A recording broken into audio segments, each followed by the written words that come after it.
เอาอย่างเนาะคือว่าโบกภายนอกสำเร็จแล้วมือนี่พี่น้องเนาะเป็นน้ำบัดไซจีเบิร์ถามเพิ่งนี้โตคักเรียบร้อยพี่น้องเนาะตัวนี้ก็เรียบร้อยตั้งรังก็แล้วผมตัดให้มันเพียงให้มันซึ้งคักอยู่ดิพี่น้องเดินข้างนั้นนี่เนาะทางนี้ก็เรียบร้อยสวยงามพี่น้องสุดยอดสีมือสร้างทีมงานสายจวดลองแจ้งและนี่ทาสีมืออื่นมือหื้ออีกโอ้ยอำลำที่เดี๋ยวไงหัวหอดผู้สาวซ้ำน้อยหรือว่าทางไหนกันนี่จะมีในเดียว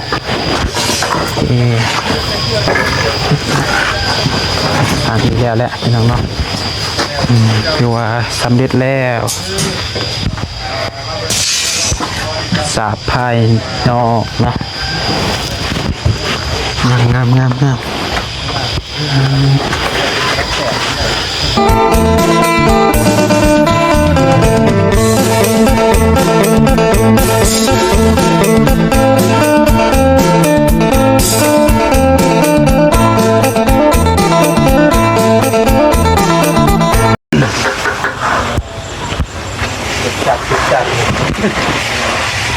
เอามาต่อกันมาในพี่น้องเนาะช่วงบรรยากาศค่อยคำลงแรงพี่น้องเลยพอดีว่าทางทีมงานเจน้อมมันจะกำลังผสมปูนเตรียมเทข้านเนาะทางทีมงานเฮากะเป็นโบกภายนอกพี่น้องเลยกะตอนนี้กะไก่ชีแล้วแหละพี่น้องเนาะตามที่เบิ่งเป็นตัวผมมาโบกทางหนาแล้วพี่น้องเลยโบกด้านหน้าด้านคือว่าอ้อมเพื่อนเลยนะพี่น้องเนาะคือภายนอกนี้น้องบัดไซมันแต่ว่ามันแล้ว100%พี่น้องเลย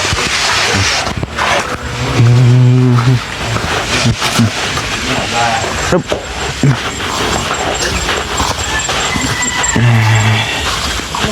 นี่เลยคือว่าการมือนี้สำเร็จนะพี่น้องงามเลยพี่น้องป้อสีใหม่ลายมือสุดยอดลายยอมหับเราพี่น้องเอาบัดไซกัดได้แต่ว่างามเป็นอะไรสุดยอดเนาะ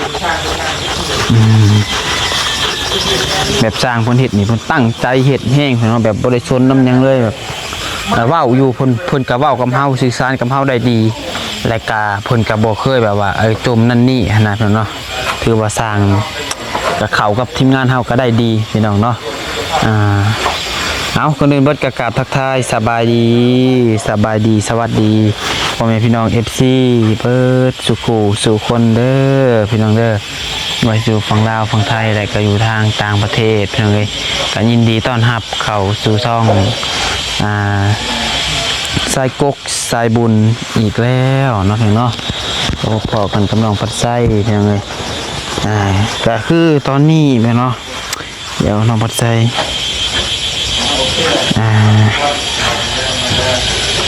ที่มาแจ้งบอก FC ก่อนเรื่องพอเถ่าเนาะเรื่องพอเถ่าน้องพอใจพอชาเบลเขาแหละพี่น้องเลยนี่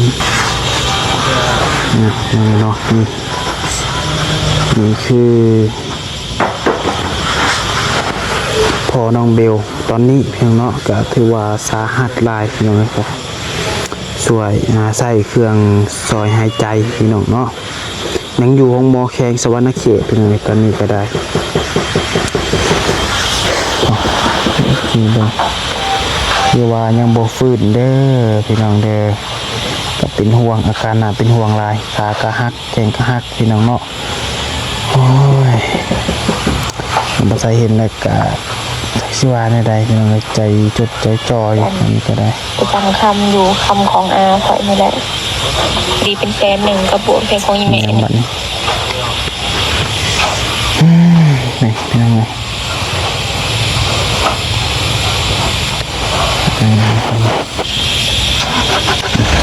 ขึ้นทรงหมุกตอนนี้ฮะเพราะว่าเราหายใจเองไม่ได้ตอนนี้ฮะ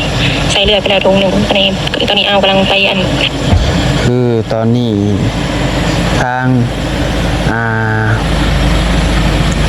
น้องเบลชมมาบอกว่ากำลังสิพากันไปมุกขามไปฝั่งไทยอะไรอย่างเนาะชมมาบอกตั้งแต่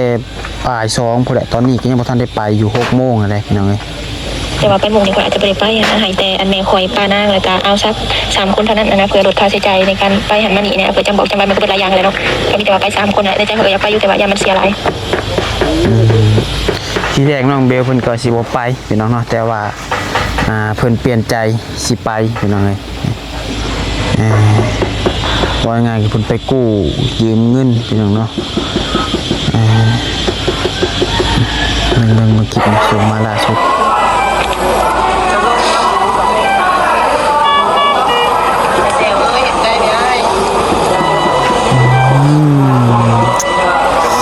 ปล่อยมันดิพี่น้องเนาะอันนี้นี่คือเมย์ได้ไหมเด้ออันนี้คือเมียเราคือเมย์น้องเบลพี่น้องเลยอันนี้คือ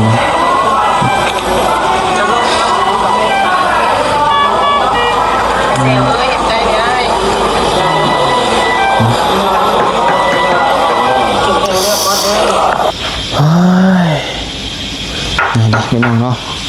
มันบ่ใช่จนเรียกงานมื้อนี้ก็จนบ่ได้ปานใดของเนาะมันเฮ็ดเวียกได้บ่เต็มที่นะเฮาได้มีแนวคิดหลายแหละแต่มันบ่เว้าบ่ออกนี่พี่น้องเอ้ยเนาะมันบ่มีกำลังใจเสียเวียกเฮ็ดงานพี่น้องเอ้ยก็มีแต่ว่านั่นแหละพี่น้องเนาะเรื่องทางพ่อน้องเบลเพิ่นก็คือตอนนี้เพิ่นกำลังสินำตัวไปข้ามไปฝั่งไทยก็ไปมุกดาหารพี่น้องเนาะก็สิจักสิแนวใดแหละพี่น้องเอ้ยเพราะว่าเพิ่นแล่นนั่นแล่นนี่แล้วก็ว่าพาเรื่องเงินเรื่องค่ำนี่แหละพี่น้องเนาะมันยากเพิ่นก็เลยยุ่งกับครบเงินเรื่องค่ำพี่น้องเอ้ยไปเดี๋ยวจังหวะกันอีกทีหนึ่งซะตัวนั้นพี่น้องเนาะเดี๋ยวน้องบัดไซจังตาเพิ่นไปฮอดบุกห้องยังได้แจ้งบอกอีกทีหนึ่งพี่น้องเอ้ยเอามาอัปเดตเบิ่งทั้งเรือนทั้งซานของตาพรเพิ่นต่อก่อนพี่น้องเอ้ยเนาะเดี๋ยวมันสิค่ำพี่น้องเอ้ยตัวทางข้างทางยังอยู่สำเร็จแล้วพี่น้องเนาะปุ๊บถอดสะดุดเลยได้นี่โอ้แหงกว่าเขานำปลาเนาะนำปลาบ้านเขายังบ่ซ้ำนี้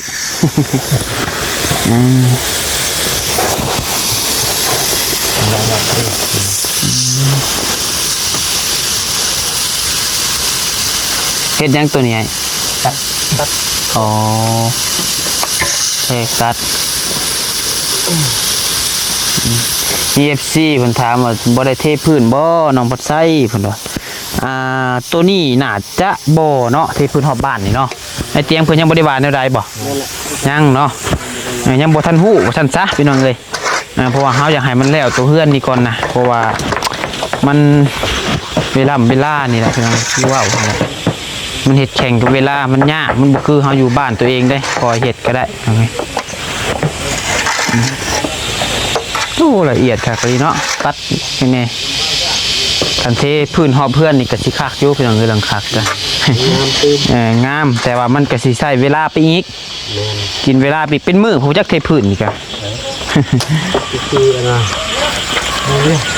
ทาที่ดีเป็นทาที่ทั้งในทั้งนอกอีกทั้งที่เวลาอีก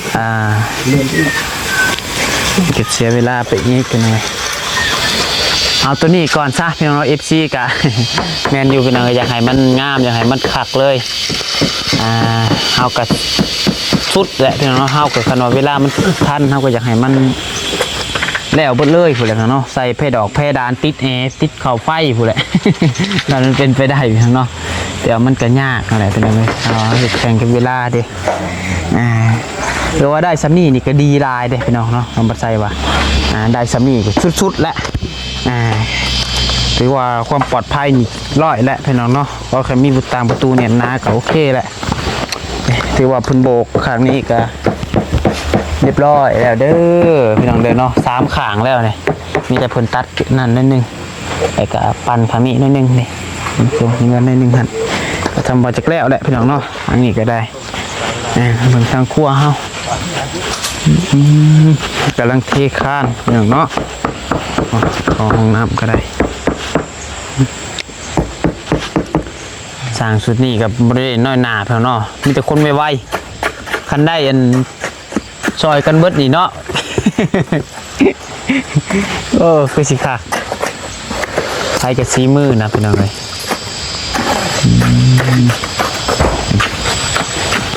เทคานแล้วพี่น้องเลยเอาไปเทแล้วหรือกลับได้หนิเนาะ กลับมืออื่นจังหวะกันไหมเนาะมาอยู่บ่สร้างมืออื่น ถ้าเพิ่นทมดินก่อนอยู่ อ๋อ เดี๋ยวดินเขาเต็มเลยมาก่อน อ๋อต้องขาดินเข้าเต็มอีก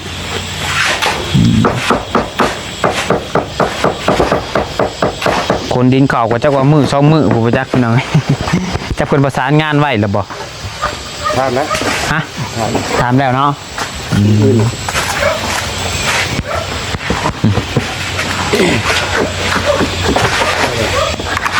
ทานผู้ใดก็เลยโอนแบบที่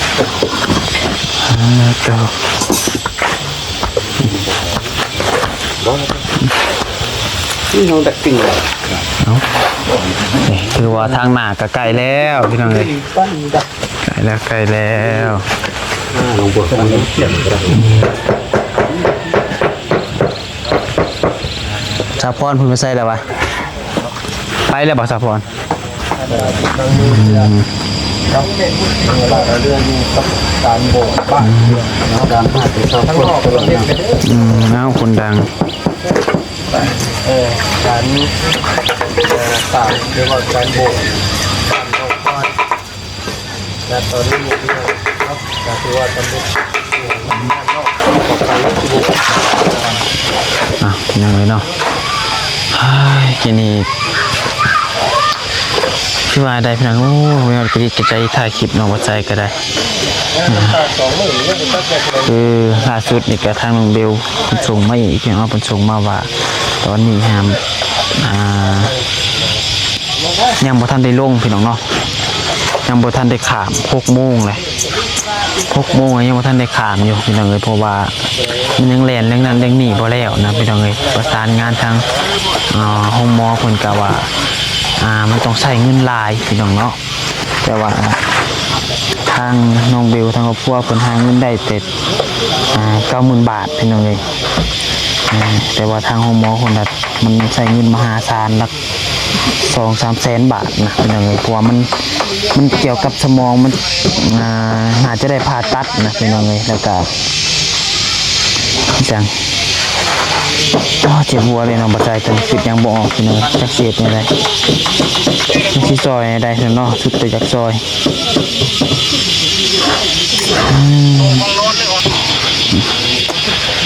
เจ็บหัวเลยพี่น้องจักได้ว่าน้องบัดใจก็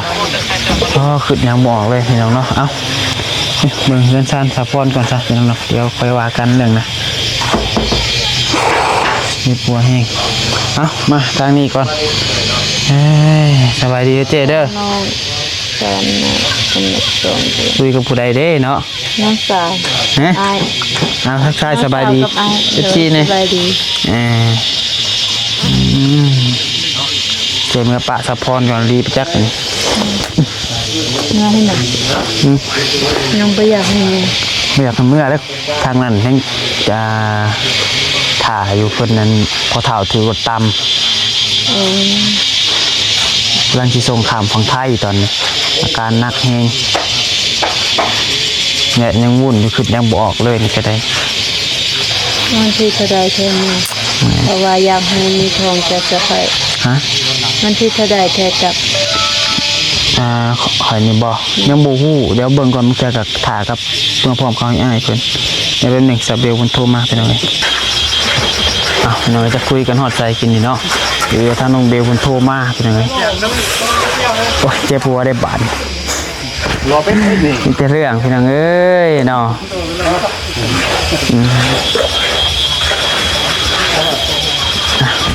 ยังดอกแต่ว่าทุกอย่างมันก็มีทางออกคือว่าเขาแหละ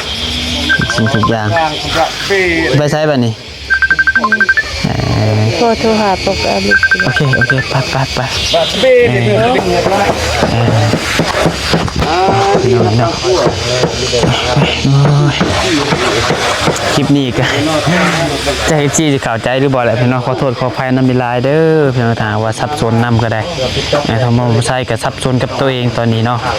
มีหัดกระติกกระจายที่ถ่ายคลิปพี่น้องก็บอกกลับไปกลับมาอยู่นี่แหละพี่น้องเนาะ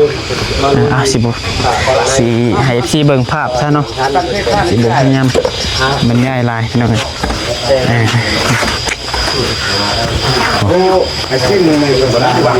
สร้างคนก็กำลังจับเหลี่ยมไปพร้อมเนาะโบกเสาพี่น้องโบกเสาแต่งเสา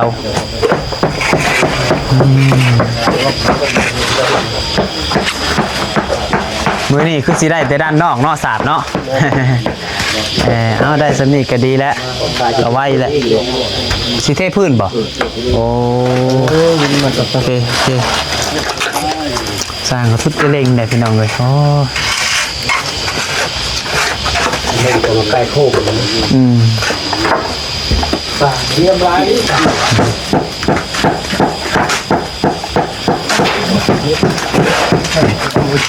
หัวซีสังกระทั่งไอเตียงเพิ่นซื้อมาแล้วน้องไปซื้อกับน้องปัดไส้นี่แหละหัวสีทาภายในนี่2ถังอย่างเนาะเป็นสีเขียวนะสีเขียว2ถังทาภายใน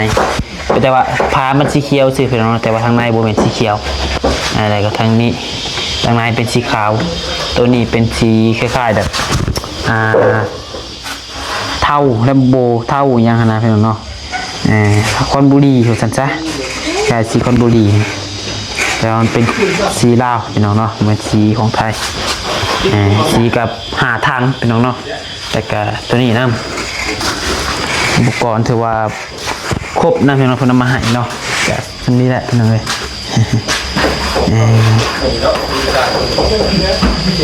พวกเก่าได้ตัวนี้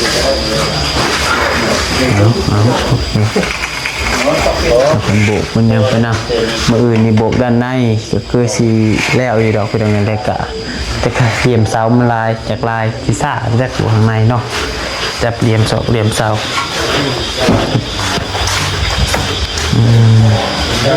เป็นเดนี่มากสีเลยโอ้นี่ก็สีนี่ก็โดยแม่นสีของพื้นทั้งสีภายนอกภายในได้หนิเนาะแม่นที่ภาพได้สิสีภายนอก3มันบ่มีห้องพื้นเด้ทางนอกบ่ได้ทาห้องพื้นบ่ทาเลยเบิดลองแจ้งบ่มีห้องพื้นคนเจ้าก็พอเป็นละเบิ่งขึ้นยังไงทางห้องครัวสำเร็จเรียบร้อยเนาะเทคานห้องครัวกลับบ้านได้เนาะไปทางนี้นี่สร้างทางนี้นี่บ่คำเลยบ่แม่นบ่เมื่อนะทางนี้สายมืดตั้งแต่มือแรกจนฮอดปัจจุบันพี่น้องเอ้ยสายมืดได้เนี่ยต้องใส่คำว่าสายมืดด้วยแหละเมื่อบ่ได้ก็จนงุ่มจนดึก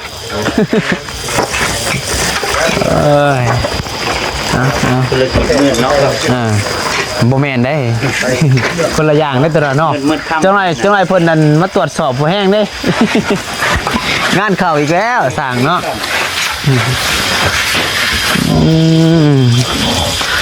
มื่อกี้ตะเกียวมื่อกี้คือว่าโอ้งามเลยพี่น้องเนาะเบิ่งสีใหม่ลายมือสุดยอดเลยย่องอีกก่อนสร้างนี่เนาะย่องอยู่บดมือนี่แหละตรงนี้ผู้คนตัดนี่ย่องเลยเพียงกันกิ๊บเนียนกิ๊บถือว่าครั้งนี้แล้วเรียบร้อยทางเนาะยังเหลือแต่ทางหน้าหน่อยนึงสำหรับภายนอกก็ซ้ำมาแล้วเลยซะพี่น้องเลยเนาะโบกภายนอกมือนี่สำเร็จเรียบร้อยแต่กระเทคานก็สำเร็จเรียบร้อยเทคานของครัวของน้ำ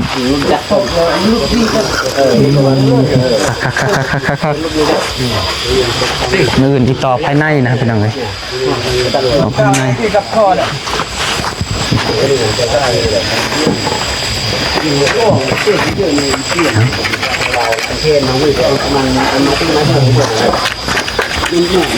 สิเทพื้นอีกแล้วนี่พี่น้องเนาะพื้นเทแค่นั้นปูนทั้งนี้เรือเนาะเรือบุรีได้หายเพิ่นเทพื้นนี่ เอาวะโอนมาทางนี้อีกอะไร เรือเจ็กแล้วผู้จักนี่เนาะ ว่าเล็บส้ม เดี๋ยว เฮ็ดทานแล้วพูดได้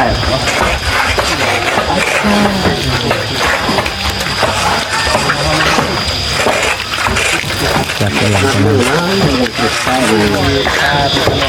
ลยมันสักศพเด้น้ำอ่อนน้อยโยกุดคนนี้ ทางหน้านี่ยังเหลือแต่น้อยเดียวนี่นะพี่น้องเพิ่นกำลังเล็งเนาะตัวขางเบื้องนี้นี่สำเร็จแล้วเฮ้ยต้องเก่งเนาะเจ้าเนาะเจ้าคือเก่งแท้ทั้งรอทั้งเก่งเลยรถดิซัง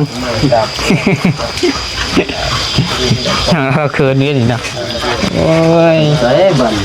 เนี่ย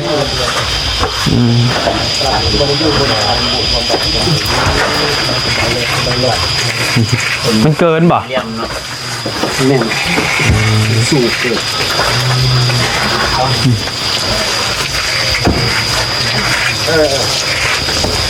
เกินพูดทางถึงน้ำเพิ่นเลยมาจักปูนปูนมาถึงน้ำเพิ่นเลยมาจักฝนตกถึงขึ้นนี่แบบนักแหละเนาะเกิดหนึ่งไปโอเคพี่น้องสำหรับคลิปนี้อัปเดตให้พ่อแม่พี่น้องเบิ่งถือว่าปิดจ็อบสำหรับโบกพายนอกพี่น้องเนาะมื้ออื่นจังว่ากันใหม่สำหรับคลิปนี้ก็สิได้ขอปิดคลิปจบคลิปไปเพียงเท่านี้กันเด้อขอบคุญขอบคุณพ่อแม่พี่น้อง FC หลายๆที่เข้ามาชมและเป็นกำลังใจให้ทางน้องพัดใจให้พี่น้องโดยตลอดมาในโปรแกรมโฆษณาพี่น้องเลยโอเคไปแล้วสบายดี